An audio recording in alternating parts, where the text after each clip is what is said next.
In the name of God, our Creator, Redeemer, and Sustainer. Amen. What a gospel. A lot going on in there.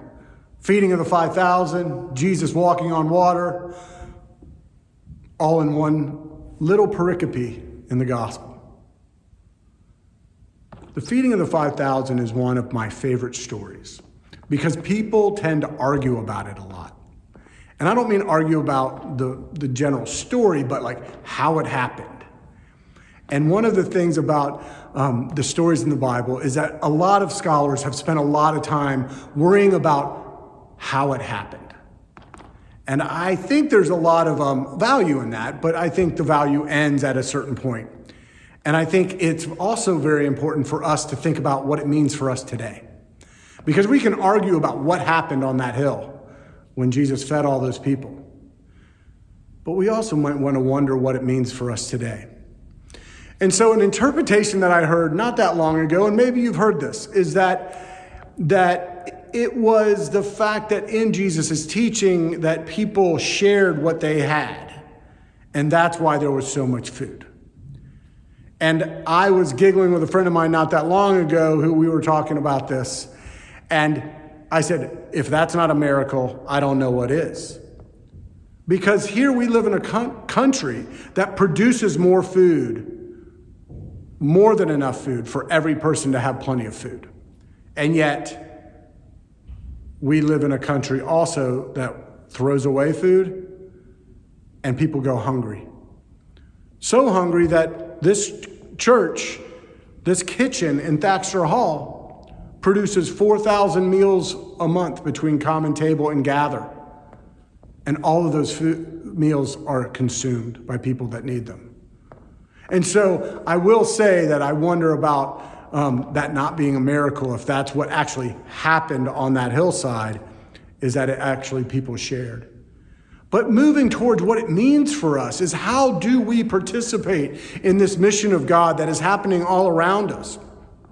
How do we think about being a community of faith that doesn't bicker so much about how it happened, but really wrestles and wonders about what it means for us today and how that leads us further into the mission of God? This past Thursday, we had a groundbreaking for our Roberts Hall project that is named for Lou and Judy Roberts, that will connect our buildings where we worship to where we serve, and will provide accessible access to both buildings for all people. And on that day, we had Common Table as well, and so we had a lot of people show up, and I said to the team at Common Table, I said, hey, can you make some extra food? And they're like, how much? I was like, I don't know. And as always, there was plenty. There was more than enough. And I wonder about that posture of abundance that I hear in this gospel reading. That they gathered up the leftovers and there was more than enough. And what if we lived that posture when it came to God? That is one of the things that I look at our history as humans, both ancient and modern. And boy, do we wrestle over this concept that there's enough. Well, we live in an economy that basically is based on the idea that you never have enough and it must grow. That is capitalism. However, we have a gospel that God says there's enough. There's enough God to go around. Think about that for a minute. What if we really kind of rested in that we don't have to defend God anymore? That we just get to share love and share who we are and what we are in this world with others. I will tell you that lately I've benefited greatly from other traditions. I shared not that long ago that a book, a little teeny book, When Things Fall Apart, by a Buddhist monk named Pema Chodron, has been really helpful to me. I don't feel like it's in competition with God of the Episcopal Church or the Christian faith. It's actually been really complimentary. What if we could open up ourselves to wondering about what it means to be a follower of God and not worried so much about defending how it happened and what kind of all the details are?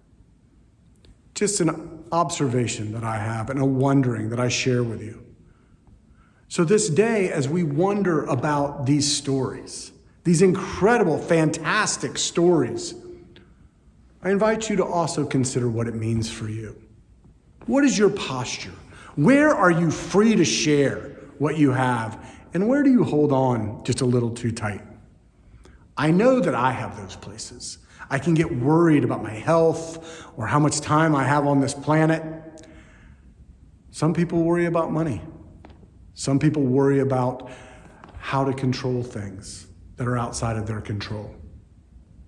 I wonder with you how we at St. John's might consider our posture in trying to adopt a posture of abundance where we live a way that says to the world that there is enough. There is enough love. There is enough God for all people. We boldly proclaim each and every week that all are welcome at St. John's. I pray that that is not just a hollow phrase. I pray that it is one that leads us into action, of looking out beyond these walls, where we can look for the least, the lost, and the last out there, but also in ourselves, and learn from one another. And learn that when we do share who we are and what we have with one another, we are better for it. Thanks be to God that our economy of scarcity is not God's economy. In God's economy, there is enough love and there is enough God for all. May we have the courage to practice that life. Amen.